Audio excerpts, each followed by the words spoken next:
Un gato, un cerdo y una orca están conversando en una fiesta. El gato dice: yo soy el más limpio, me baño todo el día y además si me caigo siempre caigo de pie. El cerdo responde: bueno, yo disfruto del barro, pero a mi manera. Soy todoterreno, ¿puedo ser tu mejor amigo o tu desayuno? La orca, que estaba escuchando, se ríe y dice: ¿en serio? ¡Qué ternura! Yo solo sé que si me caigo, se inunda la fiesta. Y por eso, amigos, es que no hay que pedirle a ChatGPT que escriba chistes. ¿Qué tienen que ver un gato, un cerdo y una orca? Vamos a descubrirlo en este Perdón Centennials.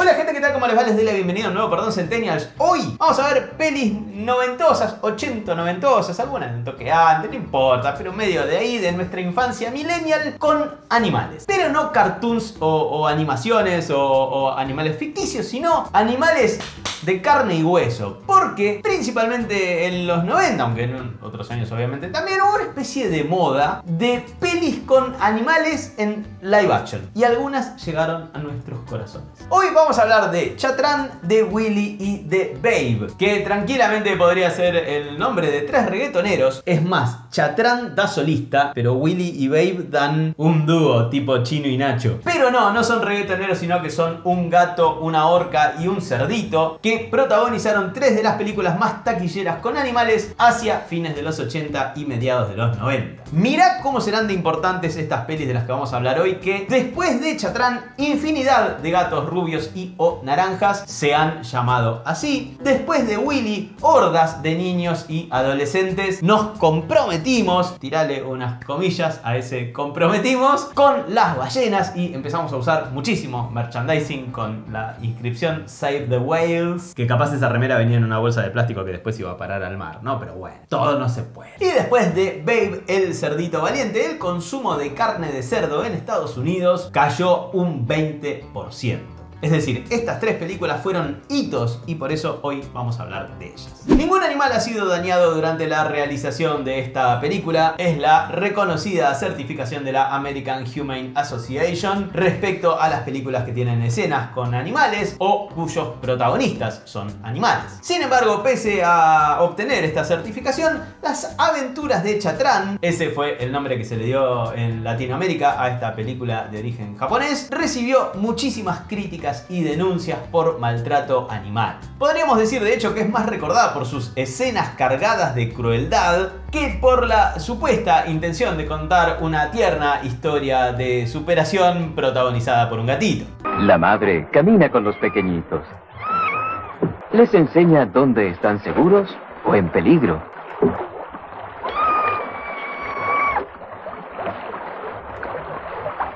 Esta película se estrenó en 1986 con el nombre de Koneko Monogatari, que significa historia de un gatito, aunque me explota la cabeza que Monogatari sea historia y Koneko sea gatito. ¿Cómo Monogatari no va a ser gatito? Monogatari tiene que ser gatito. ¿Cómo va a ser historia? Están al revés, me hace mal. Bueno, sigamos. Bueno, y es básicamente la historia de un gatito narrada con una mirada así como medio documental y con una voz en off que va relatando todo lo que le sucede al Michi. Chatrán está muy travieso.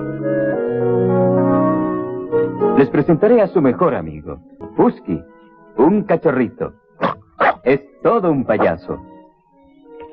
La película fue dirigida por Masanori Hata, que era documentalista y zoólogo, y mucho tiempo después devino en youtuber que hablaba de mascotas, y que tardó 4 años en terminar esa película. Y la historia se centraba en Chatrán, un gatito bebé, que vivía en una granja con su mamá gata y con sus hermanitos gatitos, y tenía de amigo a un perrito pug. Hasta acá todo es muy tierno, pero Chatrán era un gatito muy curioso, y entonces un día se mete en una caja que se cae por una cascada, se lo lleva a la corriente y se va a la recontra mierda. Y entonces la historia va de que tiene que enfrentarse a un montón de peligros para poder volver a su hogar. Y para sumarle al dramón, el perrito Pug, por su parte, va a hacer todo lo posible para encontrar a Chatrán. Porque claro, no había celulares en esa época, ¿no? ¿Qué tenía que ver?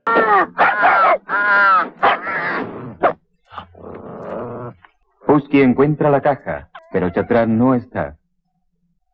¿Dónde se metió? Bueno, el temita es que al director le pareció que estaba bueno ver las reacciones reales del gato y del perro frente a los peligros. Y entonces al pobre gato no solamente lo tiran por una cascada adentro de una caja, literalmente, sino que además lo enfrentan con una serpiente, con un oso, con un cangrejo que le aprieta el hocico, se cae en un pozo, todo desastre y nada de efectos especiales, ¿eh? No. Chatrán era Tom Cruise en Misión Imposible, nada de dobles.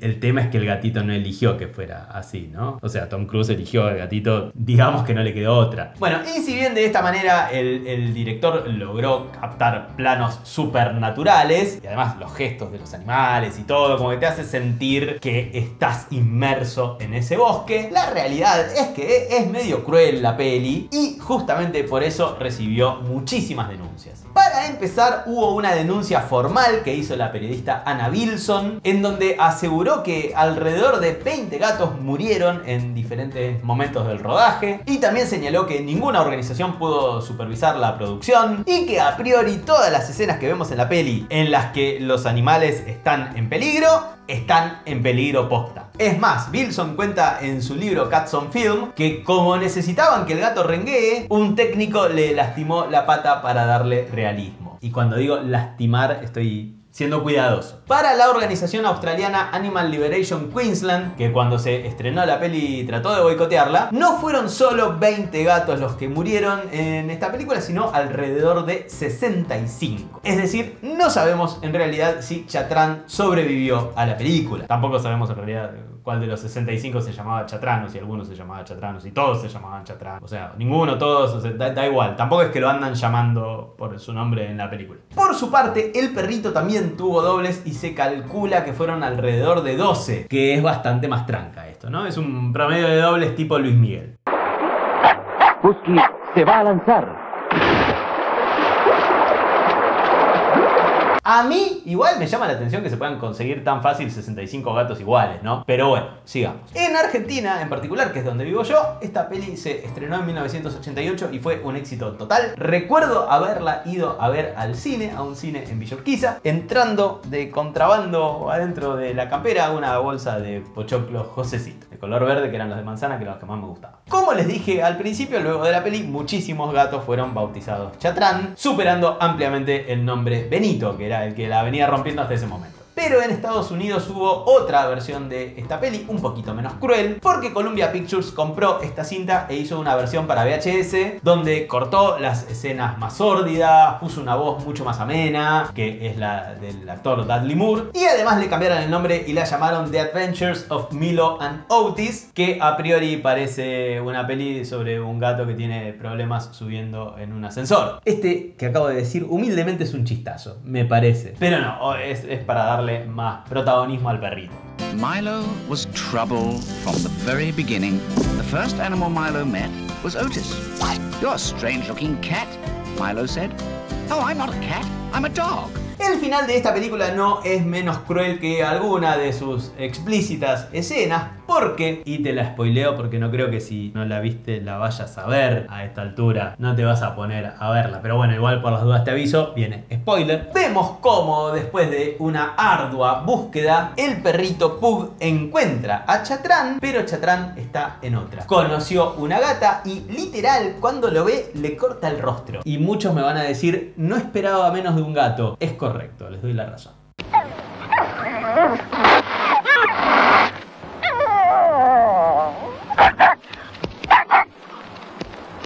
Y así termina esta película que supuestamente es para el público infantil, como para que los pibes sepan que la vida es dura, que si sos muy curioso te podés caer por una cascada y que los amigos pueden ser bien garcas. Pero el final de mierda de Chatrán queda absolutamente en el olvido si viste Liberen a Willy, Free Willy, Liberad a Willy, bastante bien la tradu ahí en ese caso, depende de dónde la hayas visto, porque esta película tuvo uno de los finales más emotivos y más recordados de las películas infantiles. Final que hasta te adelantaron en el mismísimo flyer de la película y que por supuesto parodiaron los Simpsons. Santa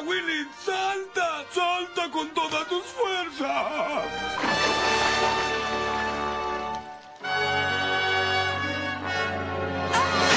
Willy no lo logró y aplastó a nuestro hijo. Bueno, Liberen a Willy se estrenó en 1993 y contaba la historia de un chico de 12 años abandonado por su madre que se empieza a involucrar con otros chicos problemáticos. Y cuestión que vandalismo va, vandalismo viene, a los chicos los empieza a perseguir la policía. Y ahí es cuando entonces Jesse, que es el protagonista, se esconde en un acuario y haciéndose el picante grafitea todo. Y ahí entonces conoce a Willy, que le pega tremendo susto y encima lo agarra la poli.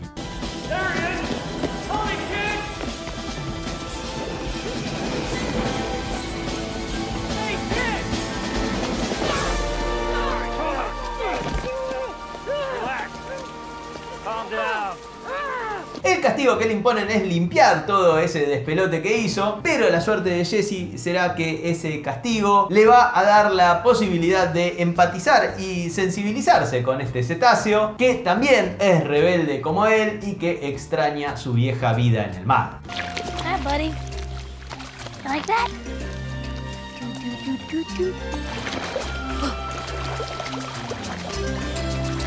Gotcha.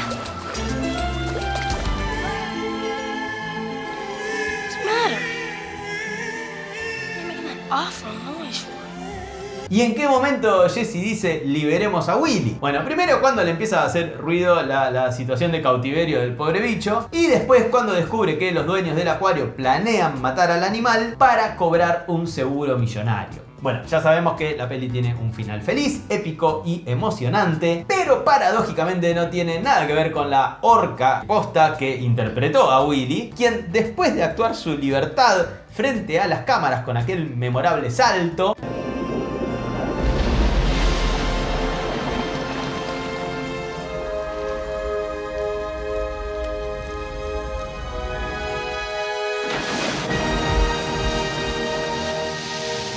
salto que en realidad no lo hizo la ballena posta, sino que la producción armó como una especie de lanzacohetes, pero en vez de lanzar cohetes lo que lanzaron fue una ballena animatrónica gigante, y con eso y la ayuda de una incipiente CGI, ahí tenés la ballena saltando. Bueno, después de eso Willy volvió al cautiverio. Y la historia de esta orca, que en realidad no se llamaba Willy, sino que se llamaba Keiko, casi que merece su propia película. Porque fue capturada en 1979 en Islandia cuando tenía 2 años y fue vendida de manera ilegal a un acuario de ese país. Pero después pasó a otro en Canadá y finalmente terminó en uno en México llamado Reino Aventura. Y en el medio Keiko participó de una novela de Thalía y de alguna que otra peli mexicana. Pero después del éxito de Free Willy, varias organizaciones hicieron campañas para liberar a Keiko posta. Muy linda la peli, pero liberemos al bicho. Es más, hashtag datazo, al terminar la película aparecía un número de teléfono para adherirse por la libertad de la orca y se recibieron unos 300.000 llamados. Cuestión que se movilizaron casi 9 millones de dólares para que Keiko pueda volver a las profundidades del océano en Islandia, pero la cosa no fue fácil. Pesaba menos de lo que debía, se había gastado los dientes mordisqueando el borde de la pileta, el agua tibia y el cloro la habían hecho más lenta y además le habían contagiado un virus. Sin embargo, después de varios intentos, la ballena fue liberada, pero al poco tiempo falleció a sus 27 años, que es bastante menos de lo que suele vivir esta especie en condiciones normales. Otro hashtag datazo, se puede visitar la tumba de Keiko, porque la ballena falleció en las costas de Noruega y en vez de remolcarla al mar, le armaron una sepultura ahí que está cubierta de piedras. Y la costumbre del lugar es que si vos pasás por ahí, le pongas una piedra más. Ahora bien, de acuerdo a organismos ambientales, había cierto riesgo para los humanos, obviamente para el bicho ya riesgo no había lamentablemente, porque el cuerpo del animal podía liberar toxinas riesgosas para las personas. Pero tranquilos todos, las autoridades estimaron que el cuerpo de Keiko no tenía tantas toxinas como para contaminar, y bueno, ahí quedó Keiko, así que si querés visitarlo pasás y le pones una piedra. Bueno, esta peli de alguna manera generó en muchos niños de aquel entonces el interés por la ecología y por el medio ambiente y una toma de conciencia respecto a los espectáculos con animales en cautiverio. Y un último hashtag datazo, un chiste de los Simpsons que nos perdimos por la traducción en Latam. A free room, Free food, free swimming pool, free HBO, ooh, free Willy! Justice is not a frivolous thing, Simpson. It has little, if anything, to do with a disobedient whale. Así que bueno, ya pasamos por la crueldad de Chatrán, ya pasamos por la frustración de la orca que interpretó a Willy, y nos resta Babe el cerdito valiente, o el chanchito valiente, o el puerquito valiente, depende en qué país la hayas visto, que a diferencia de los otros dos films, esta prácticamente no tuvo polémicas, y de hecho fue una peli muy aclamada por la crítica, al punto de obtener 7 nominaciones para los premios Oscar y recaudar más de 250 millones de dólares a nivel mundial. Está basada en el libro The Sheep Pig del escritor inglés Dick King Smith, y la trama gira alrededor de un cerdito huérfano que, como fue criado por una border collie, aspira a ser un cerdo pastor de ovejas. Parece que eres un puerco educado. ¿Cómo te llamas? Babe. No eres como los lobos. Te tratan muy mal todos. Te muerden sin motivos, salvajes. Podríamos decir que el comienzo de esta peli de Universal Pictures, que se estrenó en 1995, es lo más oscuro del film. Se ve un corral en penumbras, en donde un chanchito es separado del resto de los cerdos, en donde está su mamá, para formar parte de una feria de atracciones. Y la pregunta entonces es, ¿a dónde se van los otros cerditos? ¿Se van a un crucero? ¿Se irán a un chiquero all inclusive? No, amigos, obviamente se los llevan a un matadero. Nos decía a todos, Babe. Será mejor no hablar mucho de la familia. Quiero a mi mami. Cuestión que el granjero Arthur Hoggett se gana a Babe en la feria y se lo lleva a su casa. Y el cerdito va a parar al granero junto con los otros animales, que a diferencia de Chatrán y Willy, estos hablan. Y mientras todo eso pasa, la esposa del granjero, la esposa de Arthur, planea que Babe sea la cena de Navidad. ¿Qué haríamos con un puerco, duquesa? Piensa. 2 buenos jamones, 2 trozos de tocino, ¡uy, chuletas! Es difícil no asociar algunos elementos de la historia de Babe con el clásico de George Orwell, Rebelión en la Granja, sobre todo por cómo se plantean de alguna manera los estratos sociales de los animales de la granja y cómo el deseo de este cerdito de ser quien quiere ser se ve cuestionado por los mandatos sociales. Porque tal como se lo dice Duckes, la gata de los dueños de la granja, los humanos solamente comen a los animales tontos como los patos, los borregos y los cerdos, que obviamente lo del cerdo no es un bicho tonto ni muy cerca, pero bueno, mientras asume que su rol es ser bella y mimosa. La vaca da leche, los perros ayudan al esposo patrón con las ovejas y yo estoy para ser hermosa y cariñosa con el patrón. Por tu bien seré franca. ¿Por qué tienen patos los patrones? Para comérselos. ¿Comen puercos? Les dicen jamón o tocino. O el perro Pastor Fly, que le dice que las ovejas son estúpidas y que hay que dominarlas por la fuerza, mordiéndolas si es necesario.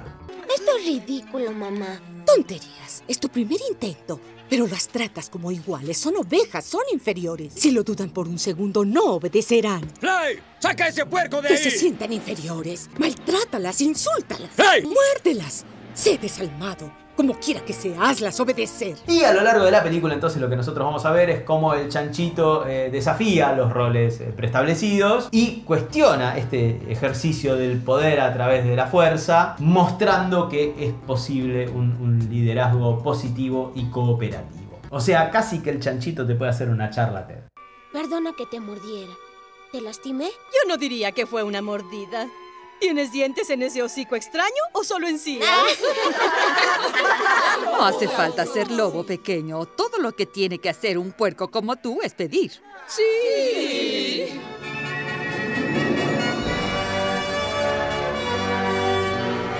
Muchas gracias, fueron muy amables. Pero cuando el granjero ve que el cerdito hace mejor el trabajo con las ovejas que los propios perros, confía en él y decide entrenarlo para una competencia regional, a pesar de las burlas que eso conlleva. Como un subtexto que podría ser algo así como: por más que desees un montón hacer algo, necesitas que alguien confíe en vos para poder demostrar que sos capaz de hacerlo, o alguna falopa así. ¡Santo cielo!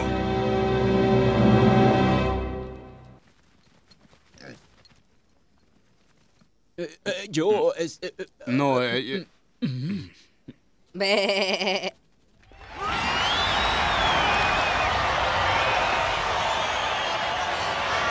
Una Una enorme diferencia respecto a Chatran es que acá se usaron un montón de chanchitos, para ser más exactos un montón de chanchitas. Fueron cerca de 48 babes que pasan durante la peli, porque el tema es que los bichos estos crecen muy rápido y obviamente necesitaban que Babe siempre tuviera el mismo tamaño, entonces la única forma es irla cambiando. Pero después de la película todas las Babe fueron donadas a escuelas rurales y fueron adoptadas como mascota con un riguroso seguimiento. Aparecen otros animales en el film, otros bichos, y todos pertenecían a Carl Lewis Miller, que es un entrenador de animales muy conocido. De hecho, entrenó al perro de Beethoven, entre otros. Y también se recurrió muchísimo a muñecos así animatrónicos y a la animación. Con lo cual, en Babe el cerdito valiente, ahí sí podemos aseverar que ningún animal fue dañado en la filmación de esta película. Hashtag datazo: el actor James Cromwell, el que hace del granjero, obtuvo una nominación a Mejor Actor por esta peli, y el tipo durante toda la peli tiene solamente 171 palabras, ese es todo el texto que tiene. Pero además estuvo a punto de no agarrar su papel hasta que un amigo le dijo: mirá, si la película es un fracaso, la culpa va a ser del cerdo, no te hagas problema, y bueno, ahí agarró viaje.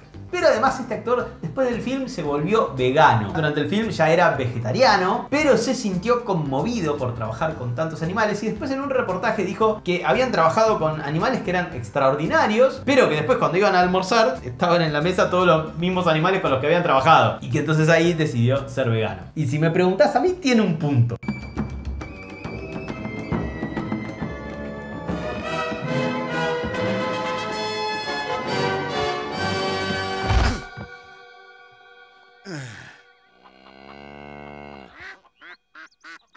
Pero no solo eso, sino que le puso la voz a un documental bastante extremo que se llama Farm to Fridge, o sea, de la granja al refrigerador, digamos, que muestra básicamente todo lo que pasa en un matadero, e incluso fue arrestado durante una manifestación contra la experimentación con gatos. Teléfono para lo de Chatran. Bueno, Babe la rompió toda, ¿qué les puedo decir? Fue un éxito total. Creo recordar que también la vi en el cine, no estoy tan seguro en esta. Pero tuvieron la mala idea de hacer una secuela en 1998 que fue un horror. Fue un horror nivel que, pese a que estaba catalogada para el público infantil, la prensa dijo que era más terrorífica que muchos thrillers para adultos mayores. Porque, por ejemplo, entre otras cosas, mostraba escenas con animales en laboratorios. Cuentan que la productora le tuvo que sacar casi 20 minutos a la película porque la gente la encontraba aterradora. Así que nada, nos quedamos con la 1, entonces la 2, olvídate, y con este mensaje de que hay que cagarse un poco en el qué dirán y confiar en uno mismo.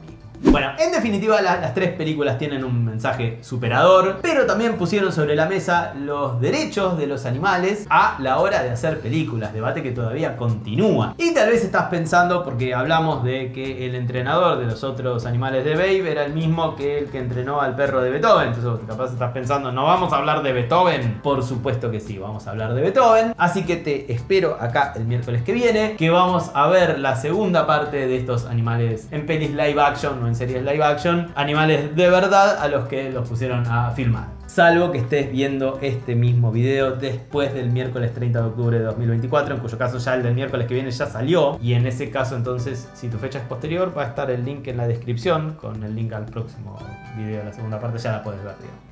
No sé si me expliqué bien lo que quise decir. Gracias por haberme acompañado este ratito. Nos vemos entonces en la próxima, en la segunda parte, o en cualquiera de los otros videos del canal. Si tenés 2 minutitos más, primero suscríbete y después mirate alguno de los 2 videos que vienen ahora al final. Los quiero un montón. Nos vemos la próxima, gente. Chao.